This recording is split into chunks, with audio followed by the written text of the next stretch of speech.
Hi, folks. This is Bobby Carlton from Innovation Women. Welcome to Innovation Women Speak. This is the first Innovation Women webinar series, and I'm incredibly honored to be introducing you to Jen Koken. She is going to be talking today about why are you following me? These are 3 secrets to being a viral leader. So Jen Koken is a life coach. She has more than 20 years of experience, and she helps CEOs and entrepreneurs overcome their self-made limitations and reach new levels in their business and personal lives. Jen's first book, and I love this title, is When I Die, Take My Panties, Turning Your Darkest Moments into Your Greatest Gifts. And that chronicles the experience of coping with her mother's death from ovarian cancer and shares Jen's core message that everything that comes our way is meant to teach us about ourselves. When she's not crafting best-selling books or speaking to audiences around the country, you can find Jen performing stand-up comedy or eating Nutella by the spoonful in the nearest grocery aisle. So Jen, say hello, and then we want to launch a poll. So if you've got questions during this presentation, feel free to pop them into the app that Bright Talk gives us, and you can put all kinds of questions in there that we'll get to throughout the presentation. So right now, I'd love to if you could answer some questions for us. So just look for the poll on the website. All right. So Jen, say hello. Hey, everybody. While you're filling out that poll, and you should see a space on your, and thank you so much, Bobby and Innovation Women, everybody, Mary Beth, and everybody that's affiliated. This organization is phenomenal. Please make sure to fill out the poll. There's 2 questions, I believe. One is the industry you're in, and then there's another one that lets us know what role you're in that industry.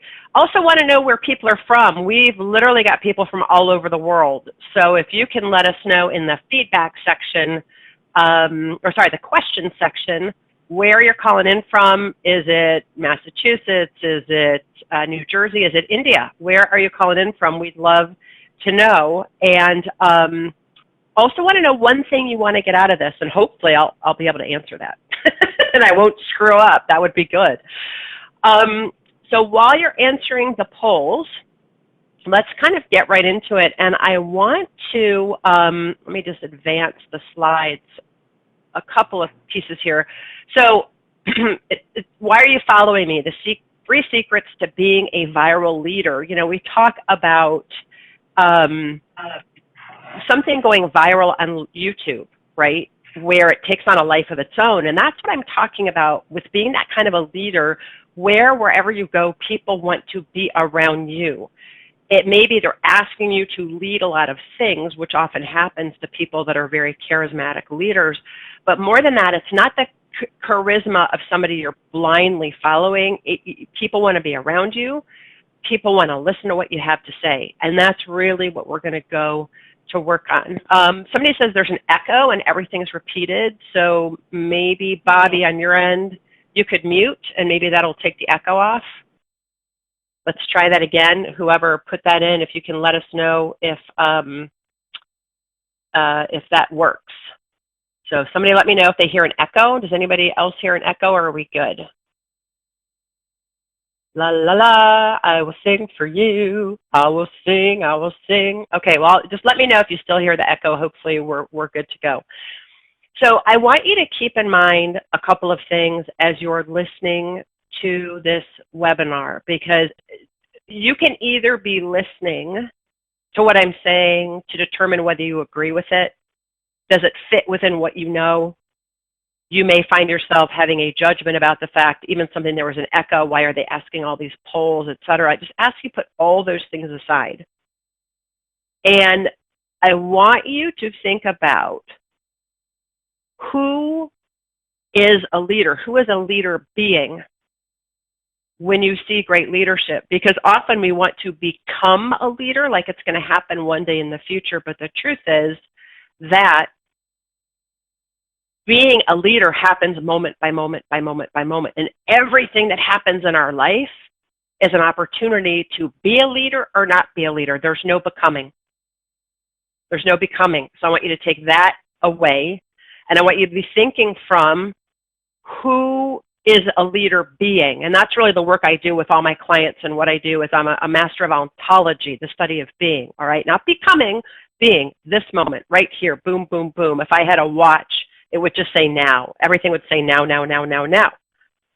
Secondly, what you're going to hear today may sound simple, but it isn't easy. And it's not easy because it's going to take you going to work on yourself and getting out of your own way. And thirdly, that's going to take mastery, because I get in my own way all the time. That never goes away. Great, glad to know the echo's gone.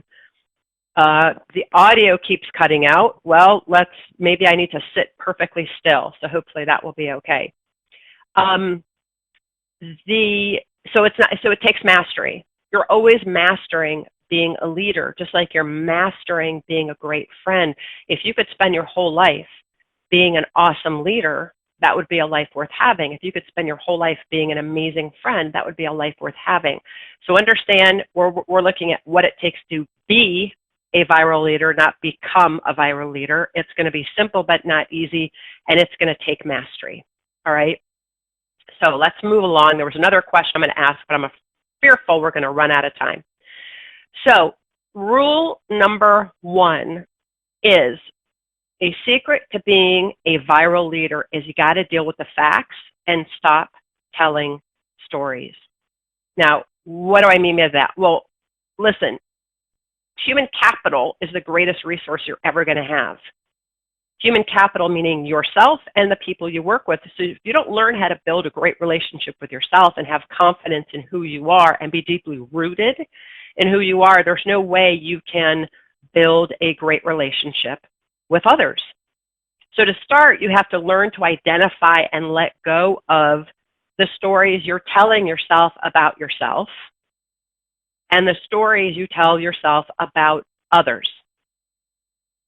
Let me know if the audio is still cutting out. I saw one person that said it. Other people are saying it's good to you. So just let me know how that's going, and we can see what we can do about it. So our stories actually drive our behavior and our actions. Our stories also separate us from each other. He's a jerk. Automatically, I don't want to have anything to do with him. So our stories divide us. Let me tell you a little bit of a story about me, and one thing you'll know when I speak or when I'm coaching people, especially when I'm coaching people, I never tell people what to do. I will share a story from my own life and see what they get out of it, because I'm not in the mode of telling people what to do. I'm interested in you discovering something for yourself. So I'll tell you a little story about me. By the 7th grade, right? How old are we in the 7th grade? Like 12, right? 12, 13. I was 5'7", okay? Imagine 5'7", and I'm now 5'10", but 5'7", 2-inch thick Coke bottle glasses, braces. At that time, they were the big, like, metal ones where you just couldn't talk and everything. I was Jewish. I hung out with a lot of non-Jewish kids who felt it okay to make anti-Semitic remarks. And I was so unsure of myself, I never stopped them. I didn't know what to say. I almost felt like there was a hand, like I shouldn't say anything because I don't want them to keep picking on me. I was afraid they'd pick on me some more. I never said a word. The story I told myself was I was cool. I was trying to fit in, and sometimes being cool meant doing things that went against my better judgment. Such as the time when I was 15, I found myself on probation for stealing money from a house. I had literally robbed a house, and I was hanging out with the wrong kids, and I was doing drugs. That's me from a middle class Jewish household, right? It's not like I grew up in Cleveland, Ohio, but it's not like I grew up in some crime-ridden area. This was a middle class Jewish household. These were things no one would have ever predicted I would have been involved with. But by the age of 15, I had become a juvenile delinquent. All right. So the story I told myself now was I was awkward. They used to call me horse in junior high and high school because I grew so fast I didn't like have control over my limbs. I would I would fall and I would, trip over myself. So I was awkward, I was a misfit, and now I was a juvenile delinquent. And I was really unhappy, and I was mostly unhappy with myself, and I was mad at the world, and I was mad at myself, mad at my friends for influencing me in this way, until one day, one of my coaches pulled me aside and said to me, look, you're not awkward. You're not a misfit. You're 5'7". You wear braces. And by the way, you're not a juvenile delinquent. You took $150 from that house and you're on probation from it, but it doesn't mean you're a juvenile delinquent. See, that label of juvenile delinquent, and we all make up labels about ourselves and other people. You could say labels, you could say stories, you could say judgments. But those labels that were made up by somebody else, I had actually adopted as real. And I made it real by buying into the stories I told myself about myself and buying into the stories that other people said about me and continuing to think the world was against me and owed me something. And the truth was I was the only one who was keeping that story intact. And by keeping that story intact, the future I saw for myself was very limited and very scary. I really just didn't have a future. I was just trying to deal with my life from one day to the next. Now, each of you on this call and this webinar has a vision of who you want to be in the world and how you want to get there, but most of us die trying, and it's really for one reason and one reason only, our stories. And maybe you can't identify with my story, but you have them. And I invite you, just grab a piece of paper and a pencil, write down the stories you have about yourself. I'm shy. I don't fit in at work. Whatever it is, I'm too nice. I'm a people pleaser. All those stories, all those things I just said are stories. They're judgments, they're opinions you have about yourselves, but you think they're the truth. Nobody understands me. Nobody likes me. I don't know what I'm doing. Life is hard. All those things that you think are the truth, I promise you, are stories, judgments, opinions, evaluations you have about yourself. And we walk around like nobody can tell we have those stories, like messages on a t-shirt. But we never have to say a word because it's all nonverbal communication. It will come across as nonverbal communication.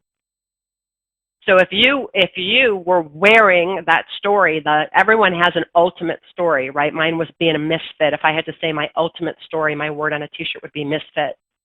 If you had that ultimate story, write down what would be that one word on your t-shirt. Would it be shy? Would it be loner? Would it be scared? Would it be abused? The thing we really want to reckon with is that those stories we have about ourselves that come across as nonverbal communication, for me, that nonverbal communication of I'm a misfit and juvenile delinquent, how I walked around was my fists were raised, if you can imagine like a boxer with their fists raised. That's how I was all the time, but my fists were never actually raised, but I had a very hard outer shell. And I kept people at a distance, even my closest friends. I kept them at a different distance. They used to say it was hard to figure out how to get to know me. In fact, one person pulled me aside and was like, what were you so mad about in high school? Like, I don't know. Life was so hard for me. It really wasn't. But that nonverbal communication, it doesn't just have an impact on you. I mean, it has an impact on you, but it's only in a limited sense. Because your story doesn't just impact how you see yourself as a leader. Your story impacts how you relate to others. If I'm a misfit, then I'm relating to you like you're going to relate to me as a misfit. If I'm shy, then the world's really loud. If I'm a loner, then I don't want anybody reaching out to me. I think I'm already going to feel other people creating that experience of being a misfit, but I'm the one doing it to myself. So your story doesn't just impact how you see yourself as a leader. Your story impacts how you relate to others. Your stories keep you separate from the people you want to lead and the people who naturally want to follow you. So to become a great leader, you've got to stop telling stories and learn to deal only with the facts. So my story was, I was a misfit, a juvenile delinquent, awkward, nobody liked me. The facts, I stole $150 from a neighbor, was caught, had to do public service. And I had a ton of friends. It wasn't true that nobody liked me. That story stayed with me till my mid-30s. And that was difficult, keeping people at a distance, being hard. On the inside, I was a mushball. I was a super sensitive person who took things personally. I had a hard time holding those that worked for me to account so that they could do a better job. In fact, I had to have friends teach me how to fire somebody. So if we're going to stop telling stories, write down, what's your story?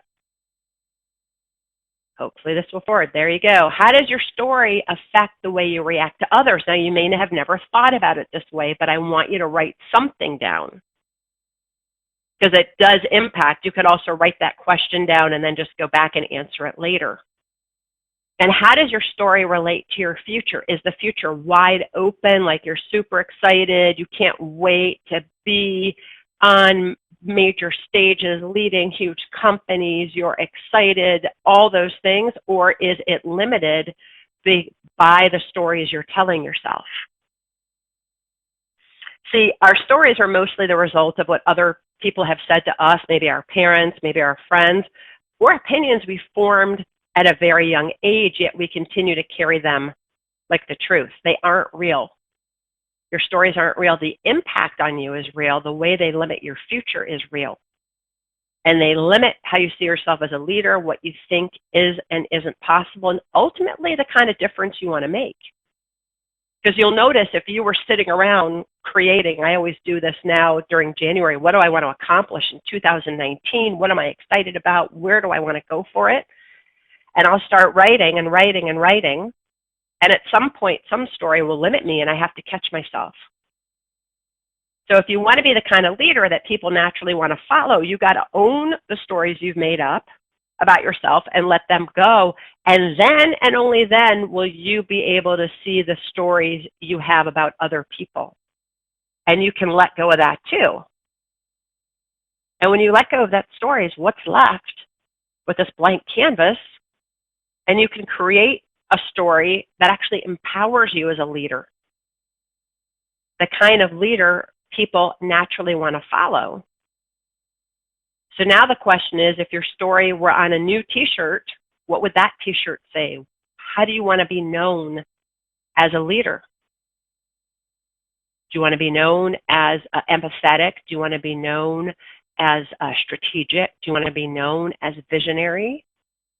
Do you want to be known as a risk taker? Do you want to be known as somebody who welcomes pushback? So write that story down. All right, now, and as we said before, you can put questions in the question box.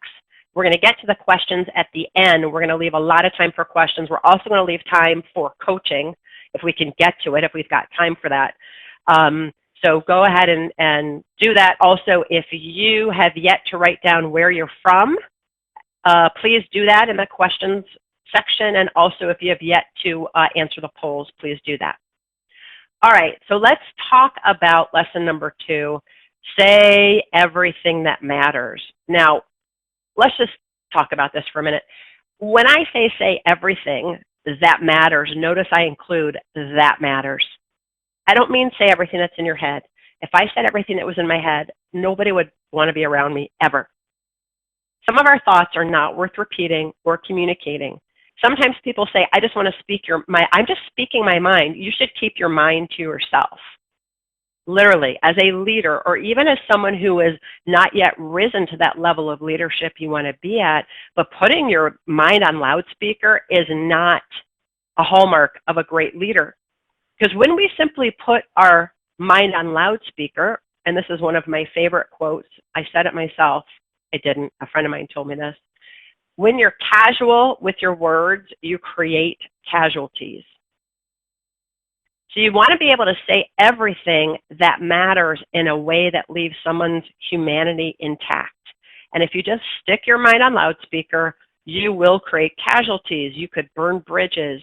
You will miss opportunities to work with people because they heard you say something off the cuff. Maybe it was a joke. Maybe it was some banter, and now they don't want to work with you based on what they heard. So being able to see somebody going in the wrong direction And being able to assertively and respectfully approach them and say what everyone else is thinking is truly the hallmark of a great leader. Nobody wants to approach somebody who seems unapproachable. Nobody, not even me sometimes. So guess what? I'm going to tell you a little story. When I was in my early 30s, I was part of a leadership development course that was super intense. It was 9 months long. We literally were together 3 days a week in the evenings for class. We had training, we had weekends, it was just a very intense leadership program. And we formed a deep bond with each other, and we began to socialize. You know how that happens when you're in a team project. You want to socialize together. You really like everybody you're working with one exception. And there was a guy, I'll call him John. We never included him. He was this huge guy. Okay, imagine me. I'm 5'10". I have been known to wear 2, 3, 4-inch heels. So sometimes I'm 6'2". I learned to love my height. When I stopped being awkward, I learned to love my height and purchase really cute 4-inch heels. Sorry if some people on the call can't identify with that. That's okay. I'm a shoe lover. So there we go. You know a little secret about me. So let's call him John. This dude was probably like 6'6". All right, 6'6", dark hair, brooding eyes. He rarely smiled. And the other women in the group and I used to gossip about what a jerk he was because we felt like either he was trying to come on to us or he was angry all the time. We didn't know how to deal with him, and we would purposefully exclude him from our social activities, although he'd find out and show up anyway, and then we wouldn't talk to him when he was there. It's not a moment I'm proud of, but it's a moment I learned from. At the end of our 9 months together, at the final weekend, as everyone was wrapping up and saying goodbye, this guy John stood off to one side, and as I watched him observing everybody, I thought about all I had learned over the last 9 months about the hallmarks of being a great leader, and I had a conversation with myself. And what I said to myself was, how can I lead others if I'm willing to exclude somebody because of the stories I had made up about them?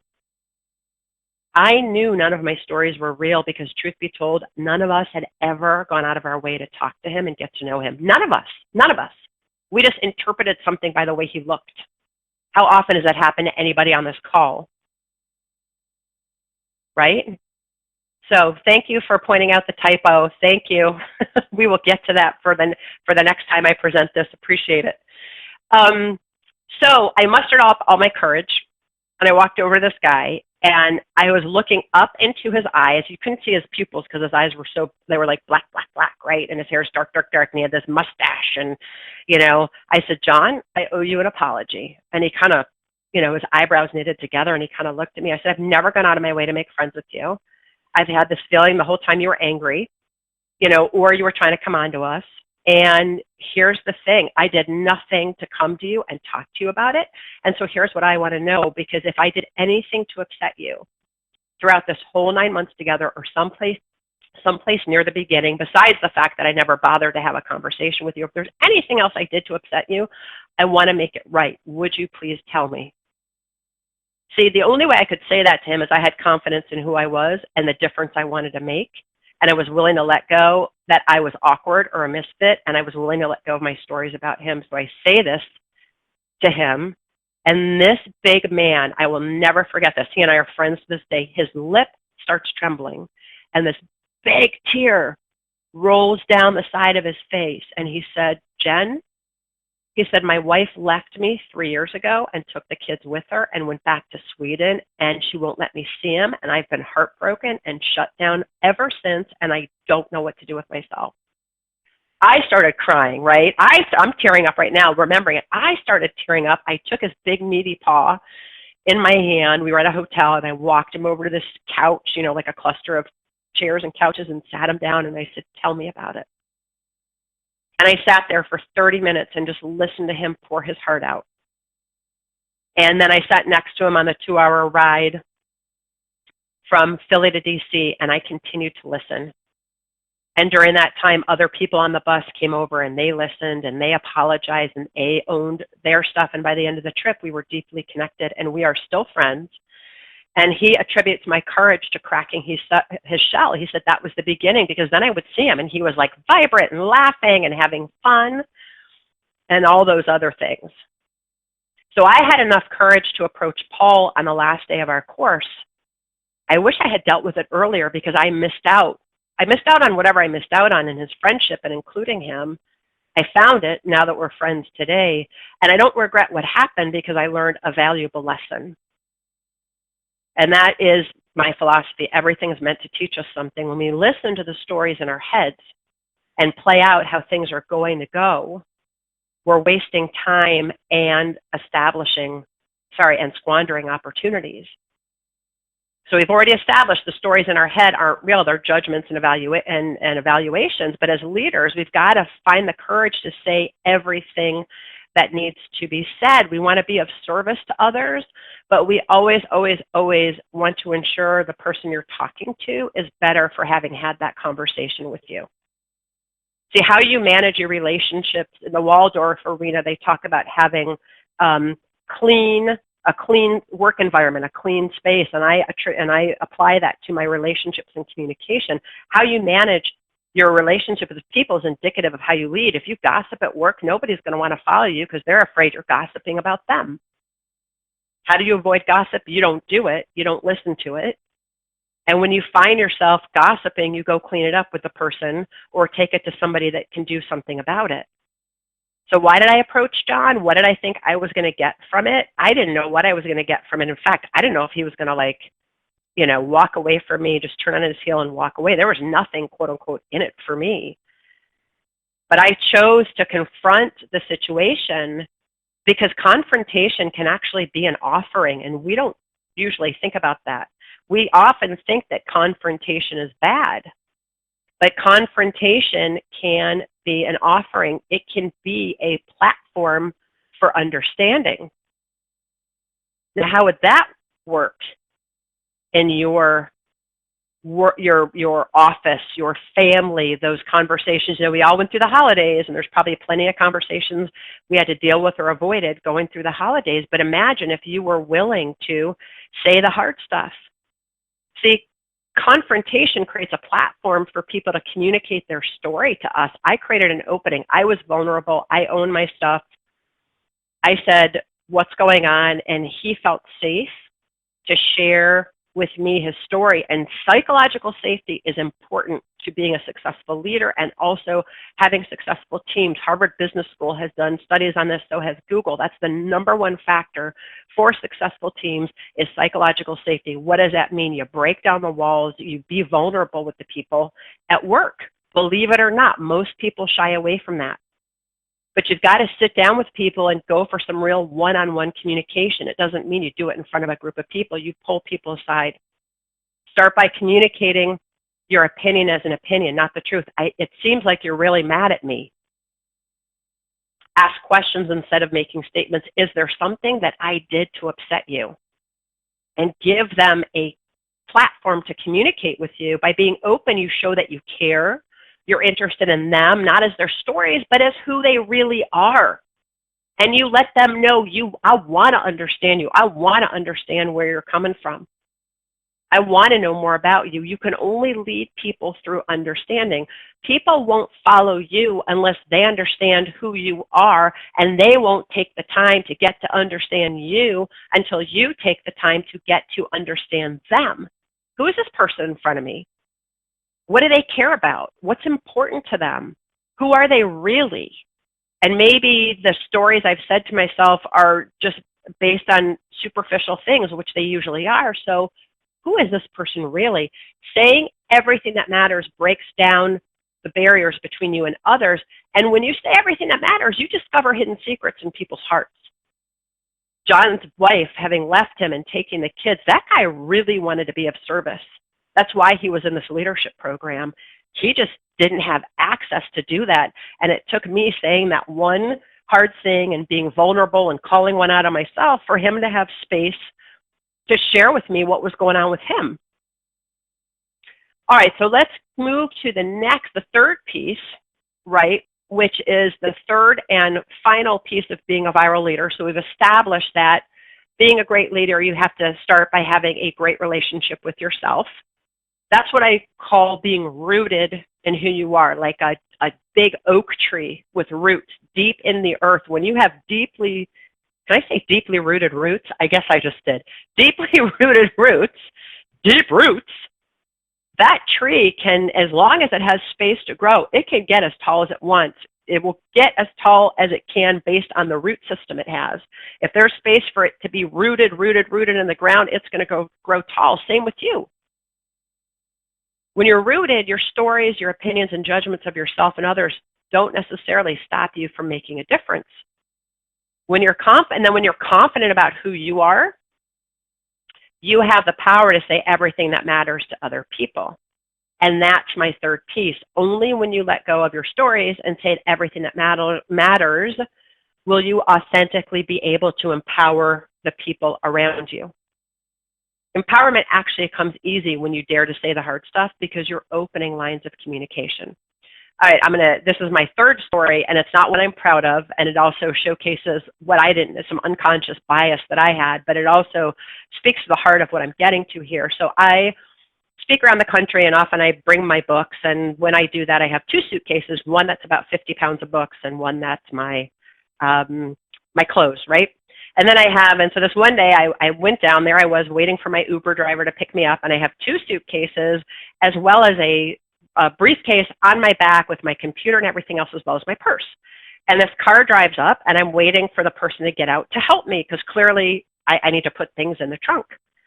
And nobody gets out of the car, so I rap on the trunk, and the trunk pops. And I'm thinking to myself, seriously? Now, if you can imagine, the bag on my back was so heavy, I was like a turtle with a shell, and I had to sit on the edge of the trunk and drop myself in the back so that the suitcase could fall, and then unbuckle it because it was one of those backpack suitcases.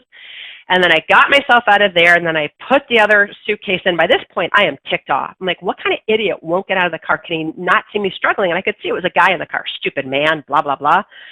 I open up the back door. I throw my stuff in. I slam the back door. I slam the trunk. I get back in, and immediately I say to him, you could have gotten out of the car to help me. And I immediately put my headphones in.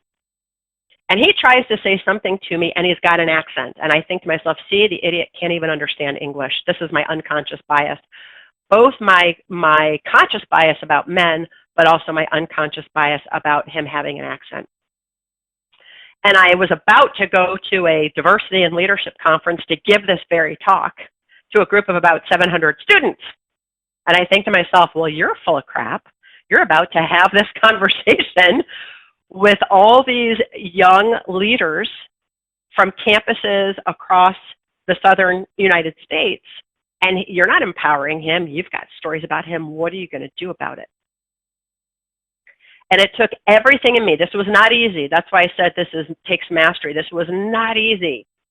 I was deep breathing, 5 counts in, 5 counts out, all these things. I'm having a conversation with myself. And finally, I took out my headphones and I said, excuse me, sir. And he said, yes. And I said, I'm just curious, right? Curiosity is so important when you want to have these conversations with people and say the hard stuff. I said, I'm just curious, how come you didn't get out of the car to help me? And he said, I came to this country 20 years ago. I think he was from Latin America. I want to say Costa Rica or Central America. Now I'm going to get my maps wrong and be really horrible at geography. Don't criticize.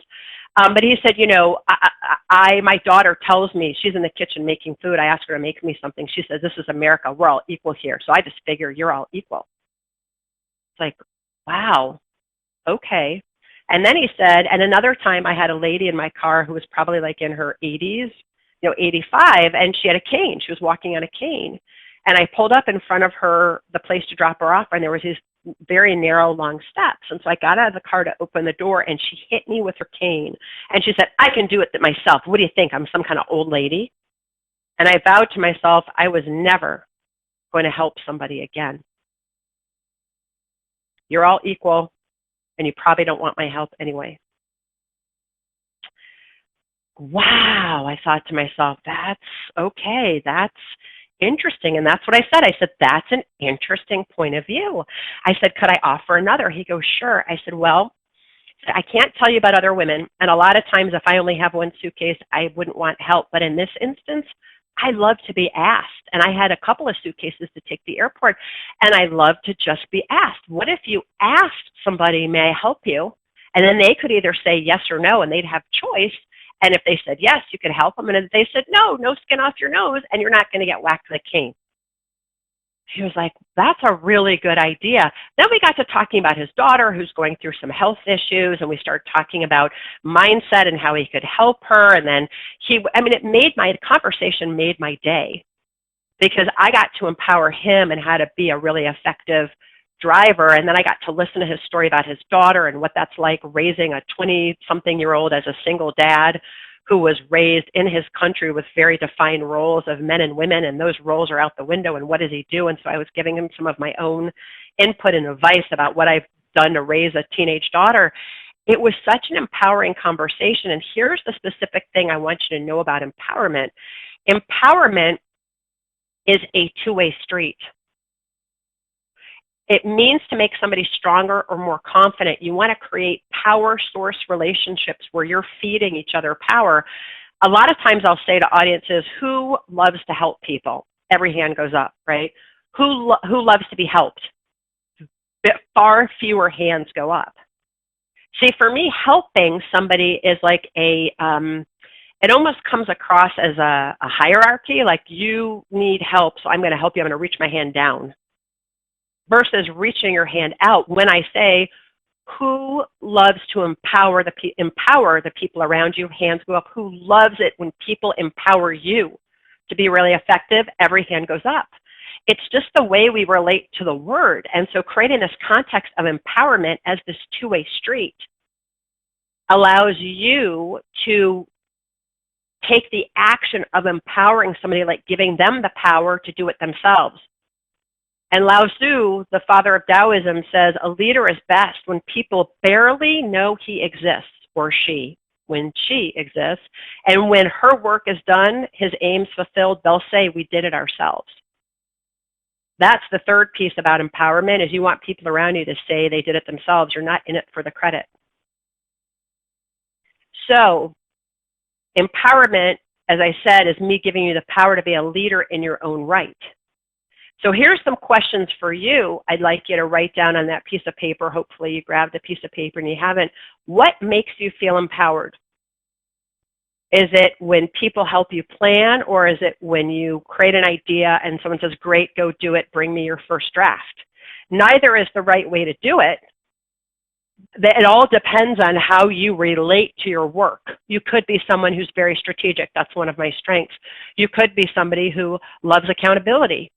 And you want to be given the opportunity as somebody who's very visionary and entrepreneurial to go figure it out on your own, and then I'm going to come back to you and you can poke holes in it. So what makes you feel empowered? Second question, do you feel free to empower other people? Does it come naturally to you? Do you have to work at it? Or do you feel like you're encroaching on them in some way, shape, or form? If you feel like you're encroaching or you're going to somehow invade their space, simply ask, can I offer something? Empowerment is an offering. May I offer something? That's also another way to offer something hard that you want to say to somebody. Can I offer something? I'm curious. We talked about those before. So do you feel free to empower others? Does it come naturally to you? And then finally, do you let people empower you? Like, are you somebody who people know they can come and make suggestions and ask questions and push back? There's a great book that just came out by Nigel Travis, who's the outgoing CEO of Dunkin' Brands, called I think it's called The Challenge Culture, how pushback, or it's called Pushback, and it's all about his philosophy of allowing people to push back, ask questions. It's Dunkin' color, so it's easy to spot if you just look up Nigel Travis. I actually interviewed him for something, and he talks about how he wants people around him to push back. He's an opening for that. And when he would first go into corporations, they would think he was, no, you don't want us to actually tell you what we think. And he would set up people who knew him well that were working with him to ask pushback questions. So do you let others empower you? Are you available for contribution? All right, let me see. So let me see what I want to say and wrap up. So we've got 3 things we're talking about, right? Number 1, deal with the facts, let go of your stories. Number 2, say everything that matters. Don't put your mind on loudspeaker. Nobody wants to hear it. When you're casual with your words, you create casualties. And third, empower yourself and others. Now, one way you can empower yourself and others, and especially others, is if you look in somebody else's direction. Often, when we find ourselves in an adversarial role, it's because we think we're at odds because we haven't taken the time to look from the direction they're looking in. A martial artist is always trying to outmaneuver their enemies, right? You go to punch, it's a block, punch, block, kick, block. Well, I identify with the martial art of Aikido, which I attempted to do in college and was horrible at because I didn't like to fall because I felt like I was so tall. I had a long way to go, which is really silly. But the martial art of Aikido, which is founded by, I'm going to say the name wrong, Morihei Ueshiba. And he's a martial artist that focuses on harmonizing with your opponent to bring peaceful resolutions to situations involving conflict. I'm going to say that again. It's a martial art that focuses on harmonizing with your opponent. See, harmonies, they go together, right? In music, harmonies are beautiful. They're two very distinct notes, but they're beautiful when blended together. So it focuses on harmonizing with your opponent to bring peaceful resolutions to situations involving conflict. So in the art of Aikido, instead of like traditional martial arts, punch, block, you take the person's hand and you look in the direction they're looking. You turn your body and look in the direction they're looking. I'm curious, what's your viewpoint about this? You might ask somebody as a way to empower them. I noticed you haven't come to me with that report. You haven't been able to, how's it going with that project? I haven't really gotten started. Oh, you were so excited. I'm curious, what's blocking you? Look in their direction. When you look in their direction, you see new opportunities to collaborate, to support one another, to build coalitions with those around you. Now, let's take the case, and this is my personal philosophy. You didn't come here in this lifetime for you. You came here to empower the people around you. So the question is, if the people you currently lead sent you, or the people you will be leading sent you, the people from the future sent you, what are you here for? What kind of leader will you be in the future? So I will leave you with those questions for you to answer. I think we've got time now to get some questions. And then after that, Bobby, do you want me to let people know how to connect with me, or do you want me to let people know now how to connect with me? What say you? Yeah, we can do that at the end. I've got a list of questions here for you. And okay, great. I have to admit, a couple of them I might jump in and help out on. So one of the questions is from New York, and this person would love to learn how to translate this information that you've provided us into making their company a viral leader. That's a really less great about question. The personal and more about the company. Yeah, so I think it's, that's really impacting the culture of a company, and it can start with you. Now, I think it then depends on what position are you in the company. If you're even if you're someone who's an individual contributor or part of a team, or you're in management, presenting this idea to the people that make the choices or decisions to begin to practice this, introducing these ideas into teams that you're on. If people start noticing that your team, I promise you, your teams will become more effective when somebody pointed out too, I'm using storytelling as a way to make my point. So when I say stop telling stories, it really is stop giving your opinions and judgments. I want to make that point because that's a very, very good point. But when you're part of a team where you put aside your opinions and judgments, you could even say, well, I just noticed I had an opinion about what you were going to say, and I'm going to let go. You don't have to say what it was. I'm going to let go of that opinion. I'm going to ask you some more questions so I can stop having this opinion. Run the show. I think you can start small with the team you're on, and then I think you could go to the people your HR department, or the people who make the decisions about your company culture, and bring these ideas to them. I hope that answers that. Yeah, that's a great answer. One person has also asked about using these principles to get more followers. I'm assuming it's social media followers. Well, I think let's assume it's social media followers, and if the person who asked that wants to say specifically, that would be great. But I think it's how you present yourself on social media. I mean, I'm not a social media expert, so I can't, what I'm about to say may not dovetail with the rules of social media, but certainly letting people know you, saying, I always, and the blogs, if you get to my website and look at my blog, it's always stories about myself and what I learned, especially hard stuff that I've come across, which people are always commenting and saying, wow, I really appreciate you saying that. I got a lot out of it. But I think ultimately, even more followers on social media, you want to be true to who you are. Don't try to be somebody else. And I think that's one thing, especially as we're coming up. I'm in my 50s now, and in my 20s, 30s, and even my 40s, I still wasn't totally confident of my voice in the world. It doesn't matter what anybody thinks about what you have to say. If you know what you're saying, you have confidence in what you're saying, and what you're saying is the truth for you, I think people will naturally want to follow you. The other stuff, and I'm sure, Bobby, you're going to have some part of this webinar about social media, I would say. So I'd say come back to another Innovation Women webinar to get some more details about how to do that. Yeah, and I'll actually jump in a little bit on that question, as I do spend a lot of time in social media. You can follow me on Twitter as Bobby C, BOBBIEC, or Women Inno is our Innovation Women Twitter handle. But I think a lot of what you were talking about earlier, Jen, in terms of the stop telling stories about yourself, is really tapping into what is authentic and unique and genuine about yourself, and that unique position. As my mom used to say, only you can be you.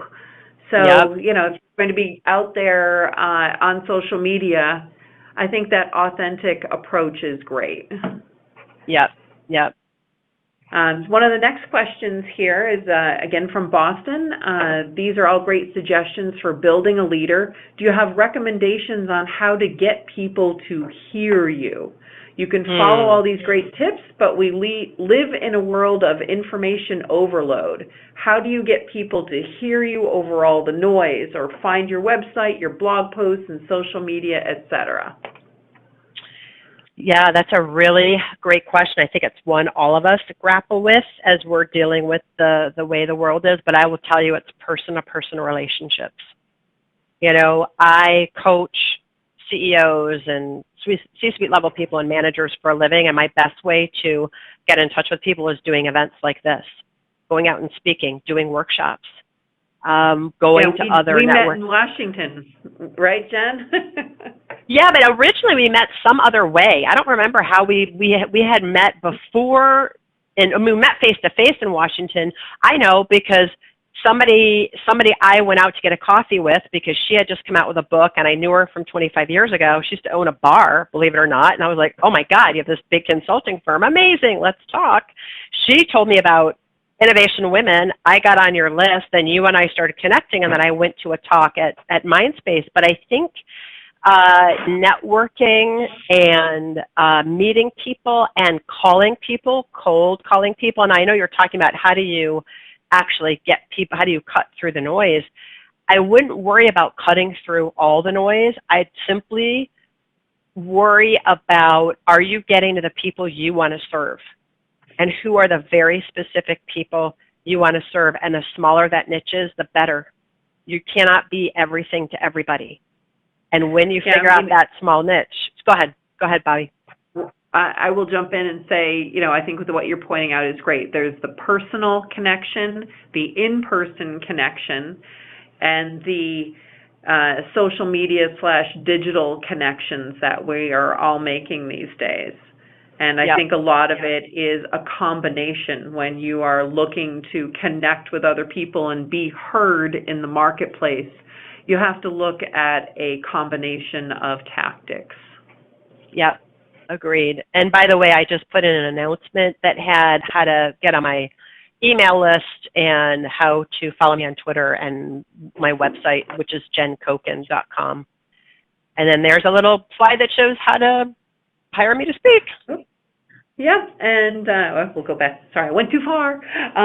But you can find Jen on Innovation Women if you're looking for speakers, awesome speakers who just happen to be women.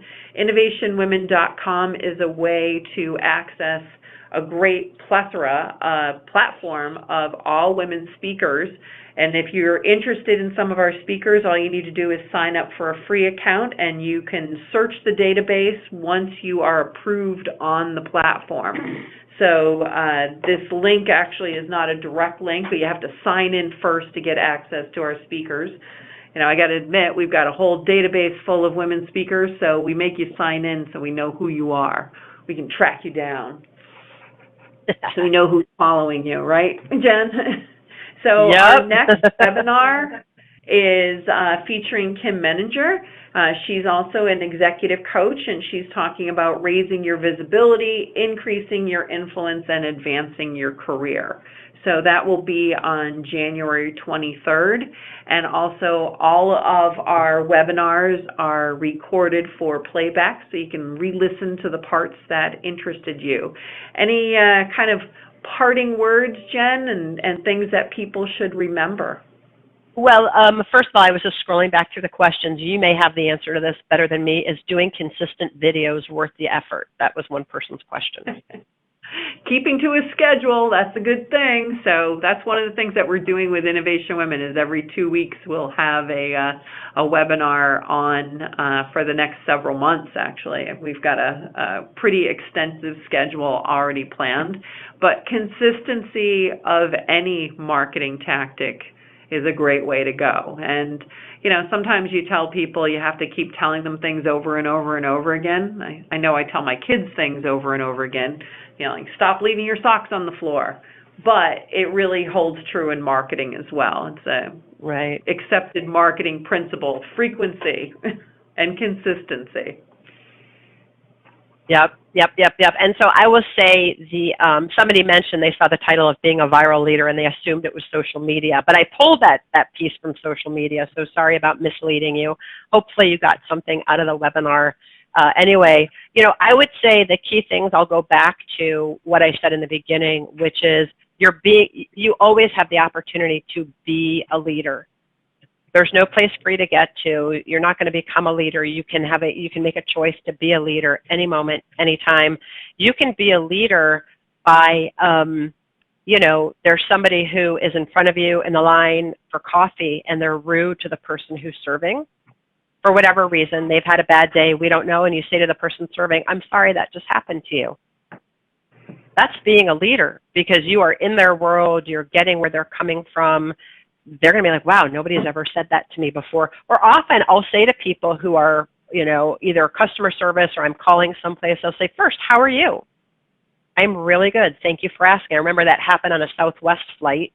Everybody was ornery and I was like C40 or something, and people weren't even looking at this guy. They were just like, ding, ding, ding. And I stopped, and I looked him in the eyes. I'm like, good morning, how are you? And his face just brightened, and his eyes got kind of teary. He's like, thank you so much for saying good morning to me. Every moment is an opportunity to be a leader, so use your moments wisely. We only have so many. And the bottom line, let go of your stories, deal with the facts, say everything that matters, and empower each other. And every moment is an opportunity to do that, and it's mastery. Don't beat yourself up when you miss an opportunity. Don't beat yourself up when you don't do it. Those would be my parting words of wisdom. That sounds great. So listeners, if you can give us some feedback, there is a place on the website to provide feedback to this webinar, and any feedback as well is always welcome on any of our social media or through our website. And if you're looking for an awesome speaker who just happens to be a woman, we've got, over 1,000 of them on the innovationwomen.com platform. So you can go and connect directly with great speakers. And we have speakers on everything from cybersecurity to gender diversity, leadership, marketing, you name it. We've got a ton of awesome speakers on innovationwomen.com. So thanks for joining us, and we'll see you in 2 weeks. Take care.